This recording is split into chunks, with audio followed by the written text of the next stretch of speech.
জান্নাত এই কি করতেছ এখানে আবার? কাজ করতেছি। তোমার না অসুস্থ, তুমি না শরীর খারাপ। অসুস্থ হলে কি কাস্টমারে বুঝবো বলো তো? একদিন যদি কাস্টমারের প্যাকেট করে না দেই, কাস্টমার আমাদেরকে কত কথা বলে না, আপনারা রিপ্লাই দেন না কেন, আপনারা তো দেমাক কেন এসে, তারা তো আর আমাদের কষ্টের বিষয়টা জানে না। তাই তো কথা হচ্ছে যে গাইস অনেকেই কমেন্ট করতেছেন যে আপনার আপনার হচ্ছে ক্রিম, নাইট ক্রিম ইউজ করে আপনার এই অবস্থা। এখন আপনাদেরকে আমি সত্যি কথাটা বলতেছি। কথাটা হচ্ছে যে এখন সত্যি কথা বলার আগে একটা কথা বলি, আপনারা যারা আমাদেরকে ব্যাড কমেন্ট করতেছেন, অনেক অনেক বাজে কমেন্ট করতেছেন, আমি মনে করি যে তারাই আমার হ্যাটার্স, তারাই আমার ভিডিও দেখে বাট আমাদেরকে অনেক ঘৃণা করে। অ্যান্ড হচ্ছে তারাই আমাদেরকে মানে আমাদের হ্যাটার্স টোটালি, ঠিক আছে? তারা আমাদের কখনোই ভালো চায় না। অ্যান্ড যারা আমাদের ভিডিওতে ভালো ভালো কমেন্ট করতেছেন, আমি মনে করি তারাই আমাদের শুভাকাঙ্ক্ষী, তারাই আমাদেরকে অনেক ভালোবাসে, আমাদের তিনজনকে, বাট আমাদের হচ্ছে পুরো ফ্যামিলিকে আমাদেরকে ভালোবাসে। হ্যাঁ, দেখছি অনেকেই কিন্তু আমার জন্য দোয়া করছেন, আমাদের কষ্টতে নাকি তাদেরও কষ্ট লাগে। আবার অনেকেই দেখি যত কিছুই হোক ভিডিও করা, এখন অনেকে বলেছেন যদি চলে যাইতো। এখন আপনারা কিভাবে বলেন ও এখন এতটুকু একটা বাচ্চা রেখা চলে যেত আল্লাহর কাছে, কেমনে কোন?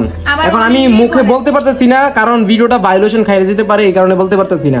আপনারা যারা এই বাজে বাজে কমেন্ট করেন, তারা অবশ্যই না জেনে না শুনে বাজে কমেন্ট করবেন না, এবং মানুষের মৃত্যু কামনা অবশ্যই কেউ করবেন না। বিকজ মৃত্যু কামনা করার আগে আপনার নিজেরটা নিজে ভাবেন, ঠিক আছে? মৃত্যু তো হইব, তাই না? আমার একটা ছোট বাচ্চা রেখে আমি মারা যাইতাম, আপনারা এটা কোন ধরনের কথা বলেন? মারা যখন আল্লাহ তাআলা নিয়ে যাবে তখন তো নিয়ে যাবে, তখন তো হচ্ছে কেউ ধরে রাখার কোনো শক্তিই নাই। আর এখন মোট কথা হচ্ছে যে এই যে দেখেন হাতটা কই, এই যে দেখেন হাতে ফুসকা পড়ে গেছে, আর হচ্ছে এই যে পুরো গলা এখানে পুরো জায়গায় হচ্ছে। এখন মেইন কথা হচ্ছে যে কি হইছে না হইছে না জেনে আপনারা ব্যাড কমেন্ট করতেছেন। এন্ড হচ্ছে যারা ভালো কমেন্ট করছেন তাদেরকে অসংখ্য ধন্যবাদ। এবং এখন বলি কি কারণে হইছে। গতকালকে হচ্ছে আমরা দাওয়াত খেতে গেছিলাম, দাওয়াত খাইয়া আসার পরে ওয়াজি অনেক কান্না করছে, ও খাওয়া মানে খাবার খাবে, তো ওর তো এখন 7 মাস, ওর কিছু কিছু মানে খিদা লাগছিল, ওইখানে তো আর দুধ খাওয়ানো যাইছে না। তারপরে হচ্ছে বাসায় আসছিলাম, আইসা ওর একটা খিচুড়ি করে দিয়ে গেছিলাম সকালবেলা, ওইটা ফ্রিজে ছিল। তারপরে গরম করে তাড়াহুড়া, তো মা তো আমি তো মা। আমার কথা হচ্ছে আমি বলি, ও হচ্ছে খিচুড়ি রান্না করছে ওয়াজির জন্য, খিচুড়ি রান্না করে ব্লেন্ডারে ব্লেন্ড করতে গেছে। হ্যাঁ, খিচুড়ি তো ব্লেন্ড না করলে তো বাবুকে খাওয়ানো যাবে না। তারপর ব্লেন্ড করতে গেছে, ও আবার কি করছে, ব্লেন্ডারের যে মুখাটা থাকে মুখার মধ্যে চাপ দেয় নাই, হ্যাঁ প্রেসার দিয়ে ধরে নাই, যার কারণে হচ্ছে এটা না খুলে ছিটকাইয়া পুরো মুখে এসে পড়তে লাগছিল। তারপরে হাত দিয়ে এভাবে মানে করো, হাত দিয়ে এভাবে বাঁচাইছে, বাঁচাতে গিয়ে হচ্ছে হাতে পড়ছে, এন্ড হচ্ছে মুখে বেশি পড়ে নাই, মুখে অল্প একটু পড়ছে দেখেন, আর গলায়, হ্যাঁ আর গলায় বেশি পড়ছে। তো এই খিচুড়ি বানাতে গিয়ে অবস্থা হয়েছে।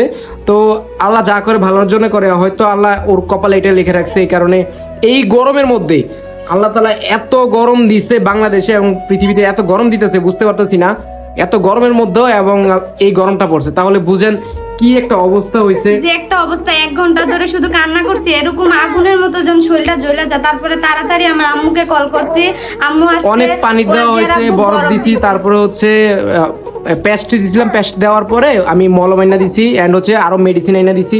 তারপরে প্রথম কিন্তু ফুসকা পড়ে নাই, এই ফুসকাগুলো কিন্তু প্রথমে পড়ে নাই, তারপরে অনেক রাত্রে পড়ে গেছে। তারপরে আবার ওয়াজি কি করছে, এই ফুসকাটা গাইলা দিছে।